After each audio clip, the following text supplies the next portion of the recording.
Drugs ಮುಕ್ತ ರಾಜ್ಯವನ್ನ ಮಾಡಲಿಕ್ಕೆ ಹೊರಟಂತ ರಾಜ್ಯ ಸರ್ಕಾರಕ್ಕೆ ಬಿಗ್ ಶಾಕ್ ಎದುರಾಗಿದೆ. ರಾಜ್ಯದ ಎಲ್ಲಾ ಜಿಲ್ಲೆಗಳಲ್ಲೂ ಕೂಡ ಡ್ರಗ್ಸ್ನ ಗಮಲು ಜೋರಾಗಿ ಹೊಡಿತಾ ಇದೆ. ಇದೇ ಕ್ಷಣದ ವಿಶೇಷ. ನಿಮ್ಮ ಅಶ್ವವೇಗ ನ್ಯೂಸ್ ಇವತ್ತು ಬ್ರೇಕ್ ಮಾಡ್ತಾ ಇದೆ ರಾಜ್ಯದಲ್ಲಿ ಡ್ರಗ್ಸ್ನ ಕಹಾನಿ ಯಾವ ರೀತಿ ಇದೆ ಅಂತ ಹೇಳಿ. ಯಾಕೆ ಅಂತ ಹೇಳಿದ್ರೆ ಪ್ರತಿ ಬಾರಿ ಕೂಡ ನೋಡ್ತಾ ಇರ್ತೀವಿ ನಾವು ಡ್ರಗ್ಸ್ ಮುಕ್ತ ರಾಜ್ಯ ಅಂತ ಹೇಳಿ ಒಂದಿಷ್ಟು ಕ್ಯಾಂಪೇನ್ಗಳು ನಡೀತಾ ಇರುತ್ತೆ, ಒಂದಿಷ್ಟು ಯೋಜನೆಗಳನ್ನು ರೂಪಿಸ್ತಾರೆ, ಒಂದಿಷ್ಟು ಕಾರ್ಯಕ್ರಮಗಳನ್ನು ಹಮ್ಮಿಕೊಳ್ತಾರೆ. ಬಟ್ ಅಷ್ಟೆಲ್ಲ ಯೋಜನೆಗಳು, ಅಷ್ಟೆಲ್ಲ ಕ್ಯಾಂಪೇನ್ಗಳು, ಅಷ್ಟೆಲ್ಲ ಕಾರ್ಯಕ್ರಮಗಳನ್ನು ಹಮ್ಮಿಕೊಂಡ್ರೂ ಕೂಡ ರಾಜ್ಯದಲ್ಲಿ ಡ್ರಗ್ಸ್ ಮಾರಾಟ ಕಡಿಮೆ ಆಗಿದೆಯಾ ಅಂತ ಹೇಳಿದ್ರೆ ಇಲ್ಲ. ಒಂದು ರೀತಿಯಾಗಿ ಯುವಕರ ಪಾಲಿಗೆ ರಕ್ತ ಬೀಜಾಸುರನಾಗಿ ಡ್ರಗ್ಸ್ ಯುವಕರ ರಕ್ತವನ್ನು ಇಡ್ತಾ ಇದೆ. ಒಂದು ರೀತಿಯಾಗಿ ಭಸ್ಮಾಸುರನ ರೀತಿಯಲ್ಲಿ ಡ್ರಗ್ಸ್ ಎಲ್ಲ ಸಮಾಜವನ್ನು ಹಾಳು ಮಾಡ್ತಾ ಇದೆ, ಜೊತೆಗೆ ಯುವಕರ ಭವಿಷ್ಯವನ್ನು ಕೂಡ ಹಾಳು ಮಾಡ್ತಾ ಇರುವಂಥದ್ದು. ಇಷ್ಟೆಲ್ಲ ಇದ್ರೂ ಕೂಡ ಸರ್ಕಾರ ಏನು ಕ್ರಮವನ್ನು ತೆಗೆದುಕೊಂಡಿದೆ ಅನ್ನೋದು $1 ಮಿಲಿಯನ್ ಪ್ರಶ್ನೆ ಆಗಿರುವಂಥದ್ದು.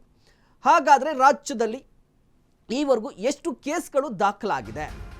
ಡ್ರಗ್ಸ್ ಮುಕ್ತ ರಾಜ್ಯವನ್ನು ಮಾಡಲು ಹೊರಟಂಥ ರಾಜ್ಯ ಸರ್ಕಾರಕ್ಕೆ ಬಿಗ್ ಶಾಕ್ ಎದುರಾಗಿದೆ.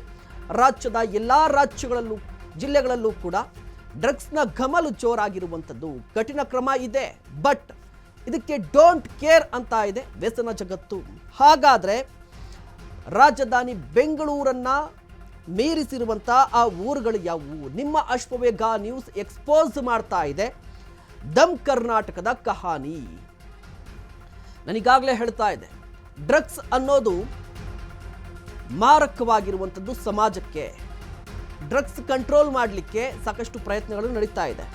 ಅದರಲ್ಲೂ ಕೂಡ ರಾಜ್ಯದ ಮೂಲೆ ಮೂಲೆಯಲ್ಲೂ ಕೂಡ ಡ್ರಗ್ಸ್ನ ಗಮಲಿದೆ. ನಿಮಗೆ ಬೀದರಿಂದ ಬೆಂಗಳೂರು ತಗೊಳ್ಳಿ, ಮೈಸೂರಿಂದ ಮಂಗಳೂರು ತಗೊಳ್ಳಿ, ಎಲ್ಲ ಕಡೆ ಕೂಡ ಡ್ರಗ್ಸ್ನ ಕೇಸ್ಗಳು ದಾಖಲಾಗ್ತಾ ಇದೆ. ಎಲ್ಲೋ ಒಂದು ಕಡೆ ಡ್ರಗ್ಸನ್ನು ವಶಕ್ಕೆ ಪಡೆದುಕೊಳ್ತಾ ಇದ್ದಾರೆ ಪೊಲೀಸರು.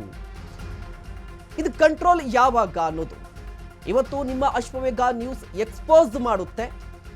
ಡ್ರಗ್ಸ್ಗೆ ಸಂಬಂಧಪಟ್ಟಂಥ ಸುದ್ದಿಯನ್ನು, ಅಂದರೆ ಈವರೆಗೂ ರಾಜ್ಯದಲ್ಲಿ ಎಷ್ಟು ಕೇಸ್ಗಳು ದಾಖಲಾಗಿದೆ, ಎಷ್ಟು ಕೇಸ್ಗಳಲ್ಲಿ ಯಾರ್ಯಾರು ಬಂಧನವಾಗಿದ್ದಾರೆ, ಎಷ್ಟು ಕೇಸ್ಗಳಲ್ಲಿ ಕ್ರಮ ಆಗಿದೆ ಅಂತ ಹೇಳಿ. ಕಾರಣ ಇಷ್ಟೇ, ಡ್ರಗ್ಸ್ ಅಂತ ಹೇಳಿದ್ರೆ ಯುವಕರು ಹೆಚ್ಚಾಗಿ ಈ ಡ್ರಗ್ಸ್ ಚಾಳಿಗೆ ಬೀಳ್ತಾ ಇದ್ದಾರೆ, ಅಳವಡಿಸ್ಕೋತಾ ಇದ್ದಾರೆ.